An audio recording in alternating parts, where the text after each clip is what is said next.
मैं खुद UP board का हूँ और आपको विश्वास करना चाहिए, इंग्लिश वाली चीज़ें जितनी आसान हैं, हिंदी वाली चीज़ें बहुत ज़्यादा कठिन हैं। इन्फॉर्मेशन आपको मैं और देना चाहता हूँ।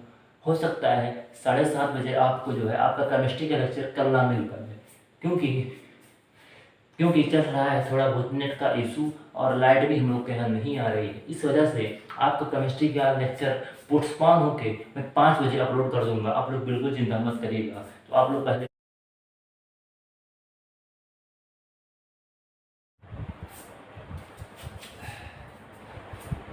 हेलो बच्चा पार्टी लोग, क्या हाल चाल है? ठीक हो? उम्मीद करता हूँ कि आप लोग ठीक होंगे और अपने स्कूल और कॉलेज में जा रहे होंगे। और आपने हमारा पिछला जो लेक्चर हुआ है बायोलॉजी का डेमो वाला, आपने वो भी लिया होगा। और इसके पहले जो हम लोग का लेक्चर हुआ था कि हम लोग के बैच की टाइमिंग क्या रहने वाली है, क्लास 11th क्या इंपॉर्टेंस क्या है आपकी ज़िंदगी में, जो मैं हम लोग का पहला वीडियो था आपने वो भी देख लिया होगा तब, और सारी चीज़ें आपको समझ में आ गई होंगी। और तभी आप यहाँ पे आके खड़े हो। और अगर आपने वो लेक्चर अभी तक नहीं देखा है तो पहले पीछे जाओ पीछे जाओ पीछे जाओ और वो देख के आओ, ठीक है? देखिए, आज हो सकता है आपको जो है मेरी एनर्जी थोड़ी सी लो दिखाई दे। इसका रीज़न है क्योंकि मैं आज गया हुआ था फील्ड में हमारे पढ़ाई के टीचर का थोड़ा सा प्रचार प्रसार करने के लिए बाहर। इसी वजह से जो है मैं 5 घंटे लोगों को डील किया हूँ जाके इधर उधर गांव में। तो एनर्जी काफ़ी लॉस हुई है, लेकिन कोई बात नहीं है, आप लोग के लिए कुछ भी मैं कर सकता हूँ। देखिए, आज इस लेक्चर में स्टार्ट करने वाले हैं फिजिक्स को। हमारा बैच स्टार्ट हो चुका है 16 अगस्त से। जैसा कि आपको पता है आज है 16 अगस्त और आज ही हम स्टार्ट कर रहे हैं आपका फिजिक्स। लेकिन फिजिक्स में आगे बढ़ने से पहले ज़रा आप मुझे एक चीज़ और बताइएगा कि कल था 15 अगस्त, और एक चीज़ सच सच बताइएगा कसम खा के बनी अंतरात्मा का कि आपने लड्डू खाया है कि नहीं खाया है। अगर खाया है, 1 खाया है, 2 खाया है तो कोई बात नहीं, लेकिन अगर ज़्यादा खाया है तो गधों सुधर जाओ, ज़्यादा मीठा अपनी ज़िंदगी में मत खाओ, नहीं तो कब इंसान से सच वाले गधे बन जाओगे पता भी नहीं चलेगा। समझ में आया कि नहीं है? मीठा जो है नहीं ठीक है, ब्रेन के लिए ज़्यादा मत खाया करो, ठीक? याद करने की क्षमता आपकी घट जाएगी ज़्यादा मीठा खाने से। दूसरी चीज़, आप ये बताओ कि आपने मीठा जो दूसरे को भी खिलाया है अपने हाथ से, तो भविष्य में तुम कौन सी लाइन को दोहराते हुए फिरोगे? ज़रा मैं आपको ज़रा वो लाइन में तुम्हें बता देना चाहता हूँ वो क्या है। वो लाइन ये है कि जब तुम मेरी ज़िंदगी में नहीं आए थे, जब तुम मेरी ज़िंदगी में नहीं आए थे तो मेरे पास सब कुछ था। जब से तुम मेरी ज़िंदगी में आए हो मेरे पास अब कुछ नहीं बचा है। तो आपकी कंडीशन ऐसी ना हो जाए, इसके लिए आप जो है NCERT और अपने पेरेंट्स को फॉलो करिए। जो आपके पेरेंट्स बोले आपको वही करना है, इसके अलावा कुछ नहीं करना है। पेरेंट्स और टीचर की बातों को मानिए और कुछ नहीं, ठीक है? तो अपने फिजिक्स की अगर हम बात करें, जैसा कि हमको स्टार्ट करना है, आपके फिजिक्स के जो टीचर थे सूरज चौधरी जी, उनका तबीयत काफ़ी ज़्यादा ख़राब हो चुका है। उनको हो गया है कोरोना। ऐसा बिल्कुल मेरा मतलब नहीं है कि उनको कोरोना हो गया है, भगवान न करे कि उनको कोरोना वगैरह हो जाए। उनको ज़रा सा खांसी बहुत ज़्यादा आ रहा है तो बोलने में काफ़ी दिक्कत होगी उनको। इसलिए मैं आ गया हूँ आप लोग के सामने फिजिक्स के लेक्चर को लेके, ताकि आपकी जो है टाइमिंग है वो ख़राब ना हो, हम आपकी क्लास जो अच्छे से रन हो जाए, ठीक? बाकी का फिजिक्स सूरज चौधरी जी ही आपका कवर करेंगे। मैं केवल स्टार्ट कर दे रहा हूँ आपका, ताकि टाइम वेस्ट ना हो। बेसिक मैथ आपका मैं पूरा कवर कर लूँगा, बाकी के पार्ट को वो मुझसे भी बेहतर आपको समझा देंगे, ठीक है? लेकिन आप लोग बताइएगा अगर आपको मेरे समझाने का तरीका अच्छा लगेगा, कुछ चीज़ें समझ में आएंगी, तो आगे का लेक्चर फिजिक्स वाला भी मैं ही कंटिन्यू करूँगा, ठीक है? और आपके जो सूरज चौधरी जी आएंगे वो कोई अदर सब्जेक्ट भी संभाल लेंगे, ठीक? कोई दिक्कत नहीं है, आप लोग बस मेहनत करते रहिए, बाकी सब जिम्मेदारी हम लोग के ऊपर छोड़ दीजिए। कैसे आपको क्या करवाना है ये हम लोग काफ़ी बेहतर तरीके से जानते हैं आपसे ज़्यादा, ठीक? तो आपको जो भी पढ़ाया जाएगा, आपको जो चीज़ें कोई भी टीचर पढ़ाए, आपको मेहनत से केवल पढ़ना है। देखिए, इसकी बात करूँ तो फिजिक्स के लोगों को इतना कठिन क्यों लगता है, उसका केवल एक रीज़न है, क्योंकि वो फिजिक्स के चैप्टर्स पे डायरेक्ट कूद जाते हैं, लेकिन जो उनका बेसिक चीज़ है वो क्लियर नहीं रहता है। अगर आप मुझसे कहें कि मुझे प्यास लगी हुई है बहुत तेज़ से, मुझे 1 बोतल पानी चाहिए, तो मैं आपको ला के ये 1 बोतल पानी जो है दे दूँगा, ठीक है? लेकिन ज़रा आप ये सोचिएगा कि अगर आपको प्यास बहुत ज़्यादा लगी हुई है और आपको मैं ये खाली बोतल पकड़ा दूँ ले जाकर कि लीजिए अपनी प्यास बुझा दीजिए, तो क्या आपकी प्यास बुझेगी? बिल्कुल नहीं बुझेगी। जैसा कि पता होगा आपको, खाली बोतल से आपकी प्यास नहीं बुझने वाली है, ठीक? उसी तरीके से हमारा फिजिक्स भी है। केवल फिजिक्स जो है चैप्टर पे कुछ जाने से आपको फिजिक्स कभी समझ में नहीं आएगी। आप हमेशा फिजिक्स में नाचते फिरोगे, 11th में भी और 12th में भी। जिस तरीके से आपको अपनी प्यास बुझाने के लिए पानी की आवश्यकता है, केवल बोतल की नहीं, उसी तरीके से फिजिक्स को पढ़ने के लिए बाकी सारे चैप्टर की आवश्यकता तो है, उसके साथ में आपको चाहिए बेसिक मैथ, जो कि फिजिक्स की चीज़ों को आसान बना देता है समझने के लिए। वो कैसे? देखिए, फिजिक्स का जो हमारा बेसिक मैथ वाला पार्ट है, बेसिक मैथ, फिजिक्स में हमारा जो बेसिक मैथ वाला पार्ट है, इसी बेसिक मैथ वाले पार्ट में हम लोग कवर कर लेते हैं अपना ट्रिग्नोमेट्री, और इसके बाद में हम कवर कर लेते हैं डिफरेंशिएशन, और इसके बाद में हम कवर कर लेते हैं अपना इंटीग्रेशन, और इसके बाद में हम कवर कर लेते हैं ग्राफ वाले क्वेश्चन, और इसके बाद हम देख लेते हैं अपना जीपी सीरीज। अब ट्रिग्नोमेट्री हो, चाहे डिफरेंशिएशन, इंटीग्रेशन, ग्राफ या जीपी सीरीज वाले क्वेश्चंस हो, आपकी चीजें ये काइनेमेटिक्स के साथ शुरू हो जाएंगे। क्लास 11 का जो आपका पहला चैप्टर है काइनेमेटिक्स, वहाँ से चीज़ें शुरू हो जाएंगी इन सब के यूज के लिए, और ये आपका चलता रहेगा क्लास 12 के लास्ट तक। ठीक है, क्लास 12 के लास्ट तक ये सारी चीज़ें जो आपकी चलती रहेंगी। और अगर आपको ये चीज़ें नहीं आती हैं तो आपके लिए फिजिक्स पत्थर बन जाएगा, आपको कुछ पल्ले नहीं पड़ेगा।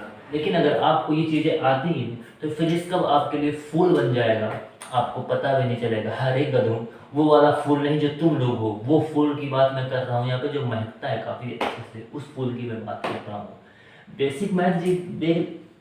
बेसिक मैथ अगर आप समझें तो वो फिजिक्स की आत्मा है, और बिना आत्मा के शरीर बेकार है। आपको इतना तो पता ही होगा, क्योंकि आप आत्मा, दिल वगैरह की बातें तो काफ़ी करते हो। ये सारी चीज़ें गधों तुम लोग को काफ़ी अच्छे से पता होंगी, लेकिन बेसिक मैथ वगैरह या फिर पढ़ाई लिखाई की बातें नहीं समझ में आती है। मैं समझ रहा हूँ तुम्हारी भावनाओं को, इस दौर से मैं भी गुजर चुका हूँ। कोई बात नहीं है, समय है, सुधर जाओ। हाँ तो आ जाओ टॉपिक पे। और हिंदी मीडियम वालों तुम लोग हाँ तो आ जाओ टॉपिक पे।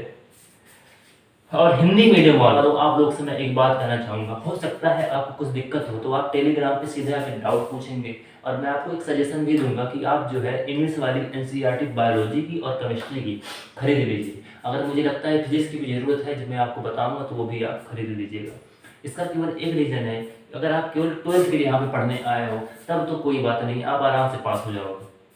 लेकिन अगर आपको 12th के आगे की बात करनी है, जैसे आपका हो गया नीट वगैरह हो गया, पॉलिटेक्निक वगैरह हो गया, इन सब चीज़ों का अगर आपको एग्ज़ाम देना है तो फिर आपको इंग्लिश वाली चीज़ें तो आनी ही चाहिए। देखिए, मैं खुद यूपी बोर्ड का हूँ, और आपको विश्वास करना चाहिए, इंग्लिश वाली चीज़ें जितनी आसान है, हिंदी वाली चीज़ें बहुत ज़्यादा कठिन है। इसका मैं आपको बताता हूँ एग्जाम्पल के रूप में। इस बार जब मेरा नीट का एग्ज़ाम हुआ है, नीट 2022 वाला, इसी साल जो हुआ है नीट, उसमें मैंने अपने पेपर का मीडियम हिंदी रखा हुआ था। ठीक है, हिंदी रखा हुआ था इसलिए क्योंकि मुझे डर ये था कि मान लीजिए अगर मैं इंग्लिश में मेरी पूरी प्रिपरेशन हुई है साल भर, लेकिन फिर भी डर था कहीं जो है मुझे ट्रांसलेशन में दिक्कत ना आ जाए, कोई वर्ड मुझे फंस ना जाए, इस वजह से मैंने हिंदी वाला लिया हुआ था। ठीक है, पेपर, अब जब पेपर मेरे सामने आया, सारी चीज़ें जो है क्वेश्चन सारे मैंने अटेंड किए इंग्लिश वाले ही, लेकिन फिर मैंने सोचा एक बार लाओ हिंदी वाला देख लेता हूँ, जो क्वेश्चन टाइपिंग होता है, इधर हिंदी इधर इंग्लिश।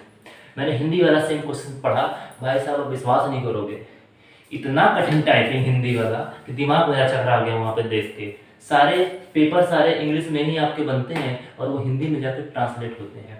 और आप सीआरटी की जो लाइन है वो मैं पढ़ाऊँ चाहे अदर टीचर आपको पढ़ाएं, उस एनसीईआरटी को अगर वो इंग्लिश वाली है तो कोई बात नहीं है, हिंदी वाली है तो कोई बात नहीं है, सारी लाइन्स को आपको अच्छे से कवर करवा दिया जाएगा, आपको चीज़ें काफ़ी अच्छे से समझ में आ जाएंगी, आपको डरने की ज़रूरत नहीं है।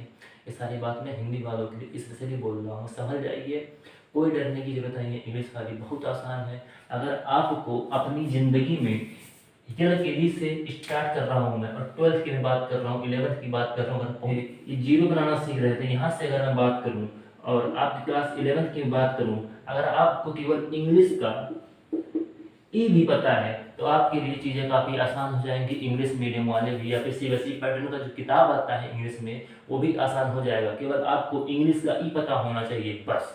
समझ में आया? बस केवल आपको इंग्लिश जो है पढ़ने आना चाहिए, चाहे आप स्लो पढ़ें चाहे धीरे पढ़ें। अगर नहीं आता है पढ़ने भी तो देखिए थोड़ा संघर्ष तो करना पड़ेगा चीज़ों को समझने के लिए, ठीक है। इतनी मेरी बात तो आपको समझ में आ गई होगी। चलो अब हम स्टार्ट कर लेते हैं अपने बेसिक मैथ वाले पार्ट को, इसे हम करने के वाले हैं या फिर होगा क्या, ठीक है।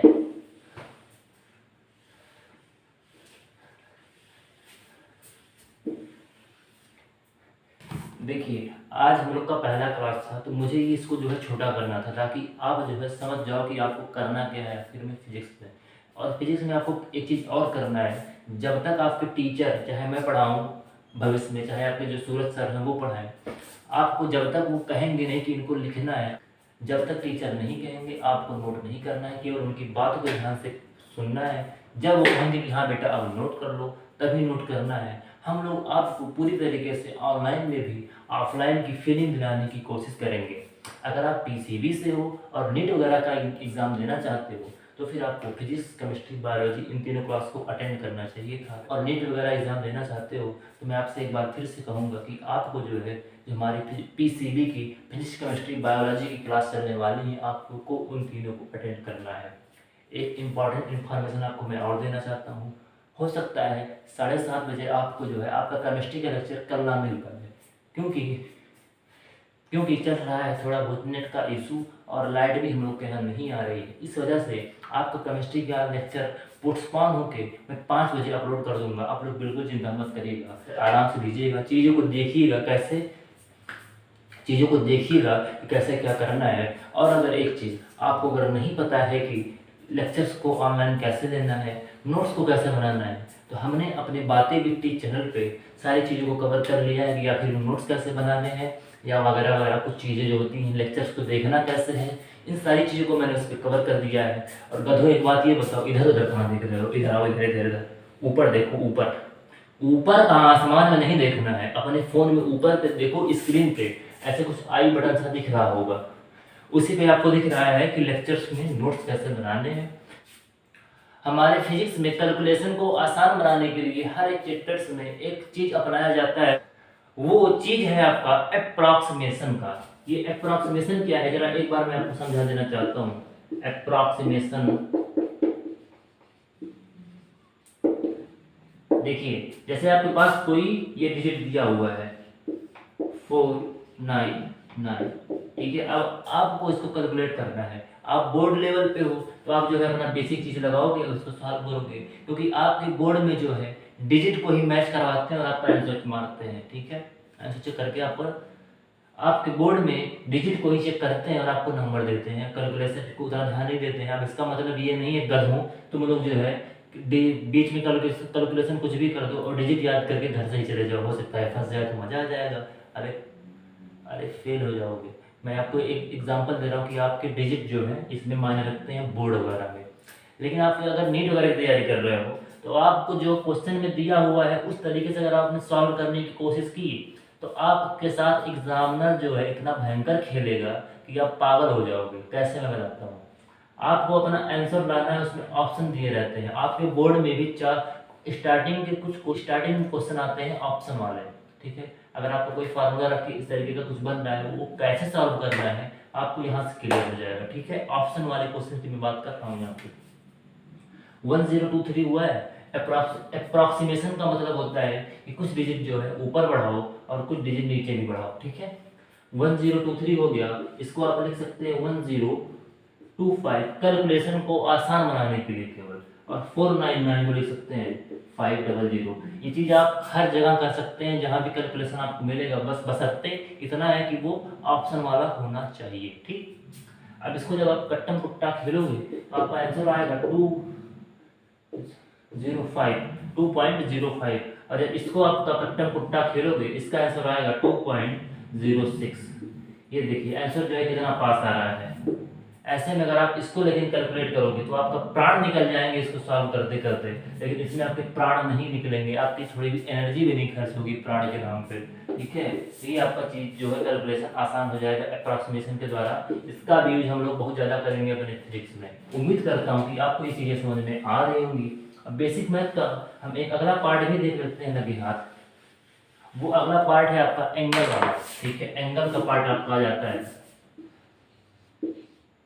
अभी एंगल वाले पार्ट में जो है एलजेब्रिक फॉर्म में लिखा जाता है, ये एंगल आपका एलजेब्रिक फॉर्म में, जैसे A B C D X Y Z इन सब के फॉर्म में। और दूसरा आपका जाता है ट्रिग्नोमेट्री फॉर्म में, ट्रिग्नोमेट्री फॉर्म में। अभी एलजेब्रिक फॉर्म में क्या होता है, जरा मैं आपको ये क्लियर कर देता हूँ।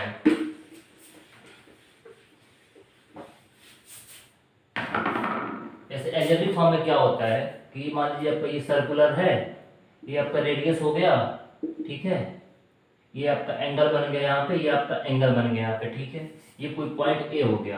अब मान लीजिए आपने अपना कुछ डिस्टेंस कवर किया ए से बी तक, ये आपका बी पॉइंट हो गया, ठीक है। किसी सर्कुलर सर्कल में एक पॉइंट से दूसरे पॉइंट तक जो चली गई दूरी होगी, इसके बीच का जो ये डिस्टेंस आपको दिख रहा है, यही होगा आपका आर्क, ये वाला पार्ट। अब आर्क बराबर आर बाई थीटा, या आर्क बराबर थीटा बाई आर, या आर्क बराबर आर इंटू थीटा। अब आप बताइएगा कि इन तीनों में से कौन सा वाला सही है। पहले हम आर्क बराबर 1/थीटा ये वाला पार्ट उठा लें। देखिए आप में से किसको डिफरेंशिएशन या इंटीग्रेशन नहीं पता है, अगर पता है तो ठीक है, नहीं पता है तो हम देख लेते हैं। आप लोग जरा ये बताइएगा कि आप लोगों में से किस किस को डायरेक्टली प्रोपोर्शनल और इनवर्सली प्रोपोर्शनल पता है। देखिए डायरेक्टली प्रोपोर्शनल का मतलब है कि अगर आर बराबर थीटा, अगर कोई चीज इक्वल में है तो ये बढ़ेगा तो ये भी बढ़ेगा, सॉरी ये बढ़ेगा तो ये भी बढ़ेगा, और ये घटेगा तो ये भी घटेगा। डायरेक्टली प्रोपोर्शनल का मतलब ये होता है। और इनवर्सली प्रोपोर्शनल का मतलब होता है यदि आर बराबर 1/थीटा है तो अगर ये बढ़ेगा तो ये घटेगा। ये हो गया डायरेक्टली प्रोपोर्शनल और इनवर्सली प्रोपोर्शनल का मतलब समानुपाती और व्युत्क्रमानुपाती हिंदी में, ठीक है। पहले इस वाले पार्ट को उठा लें, आर्क बराबर 1/थीटा। अब यहाँ पे ये बोल रहा है कि अगर आर्क बढ़ेगा तो थीटा घट रहा है, ठीक है। आर्क बढ़ रहा है, साथ में बोलिएगा, मेरे साथ में बोलिए, आर्क बढ़ रहा है तो थीटा घट रहा है। यहाँ पे हम लोग जरा एक बार आर्क को बढ़ा लें। पहले देखिए रेडियस पहले कितना था, यहाँ पे पहले रेडियस ये हो गया, पहले ए पॉइंट पे था तो रेडियस इतना था, बी पॉइंट पे पहुंच गया रेडियस ये हो गया। अब जो है हम आर्क को बढ़ाते हैं। अब आर्क मान लीजिए हमारा यहाँ पे आ गया, यहाँ पे ये हमारा आर्क आ गया, यहाँ से ए पॉइंट से लेके किसी नए पॉइंट सी पे हमारा आर्क आ गया। और पहले जो तो पहले जो एंगल था वो थीटा था। अब यहाँ पे आने के बाद ये एंगल तो बढ़ेगा ही, जाहिर सी बात है, ठीक है। लेकिन आप लोग अब आप लोग एक चीज देखिएगा कि आर्क तो बढ़ रहा है, इसके साथ साथ ये थीटा भी बढ़ रहा है। और यहाँ पे कह रहा है कि आर्क बढ़ रहा है तो थीटा घट रहा है, मतलब ये वाला गलत हो गया। अब ये वाला पार्ट देखिएगा, आर्क बराबर थीटा बाई आर, आर्क बढ़ रहा है तो थीटा बढ़ रहा है, ये वाला पार्ट तो सही है। लेकिन आर्क बढ़ रहा है, क्या रेडियस भी बढ़ रहा है। देखिए सर्कल जब चेंज नहीं हो तो रेडियस कैसे बढ़ेगा, मतलब ये भी पार्ट गलत है, ठीक है। और जब सर्कल का साइज अगर चेंज नहीं हुआ तो रेडियस का कैसे घंटा चेंज हो जाएगा। और यहाँ पे देखिए आर्क बराबर आर इंटू थीटा, आर्क बढ़ने पे रेडियस चेंज बिल्कुल नहीं हो रहा है, लेकिन थीटा चेंज हो रहा है, थीटा भी आर्क के साथ बढ़ रहा है, मतलब ये वाला पार्ट आपका सही हो गया। इसका मतलब है कि आर्क बराबर आर इंटू थीटा ये सही है। हम लोगों ने आज एंगल को कवर कर लिया और अप्रॉक्सीमेशन को भी कवर कर लिया। हम आगे कवर करेंगे डिफरेंशिएशन और इंटीग्रेशन को। जैसे मान लीजिए अगर आपके पास ये इक्वेशन लिखा हुआ है v बराबर d 2t + 3/dt। अब अगर आपको ये सॉल्व करना है तो आपको इसके लिए डिफरेंशिएशन आना पड़ेगा। और ऐसे क्वेश्चन जो है 11th में आपके और 12th में आपके पूरे भरे हुए हैं, तो आप बिल्कुल निश्चिंत हो जाइए, ये सारी चीज़ें आपको कवर हो जाएंगी कुछ देर बाद, मतलब नेक्स्ट के लेक्चर में। बिल्कुल चिंता मत करिएगा, बिल्कुल जो है चिंता मत करिएगा, सारी चीज़ें बहुत आसान है। बस केवल आपको सीक्वेंस से पढ़ते जाना है और हम लोग को फॉलो करते जाना है, अपने मन का बिल्कुल भी नहीं करना है, ठीक है। तो आपको समझ में आ गई होंगी। आज हम लोगों ने ज़्यादा कुछ पढ़ा नहीं है, मैंने आपको इन्फॉर्मेशन सारी दी है, कैसे आपको क्या पढ़ना है, कैसे क्या करना है, ठीक। तो ठीक है, मिलते हैं आपसे नेक्स्ट वीडियो में, तब तक के लिए ओके बाय। अपना आप लोग बहुत ध्यान रखिएगा। बहुत बहुत आपका धन्यवाद। अगर आपने अभी तक चैनल को सब्सक्राइब नहीं किया है, चैनल को सब्सक्राइब कर लीजिएगा। और बातें बिट्टी चैनल पे जो हमारा इसी से जुड़ा हुआ है, उस पर काफ़ी इंफॉर्मेटिव वीडियोस और आपके इंटरटेनमेंट के लिए कुछ ब्लॉग वगैरह भी मैं करता रहता हूँ, वो सारी चीज़ें आपको मिल जाएंगी। आप लोग एक बार विजिट करिएगा, अगर आपको समझ में आएगा तो, नहीं तो आप पढ़िए आराम से, कोई दिक्कत नहीं है मुझे। आप लोग यहीं पे बने रहिए, ठीक है। धन्यवाद।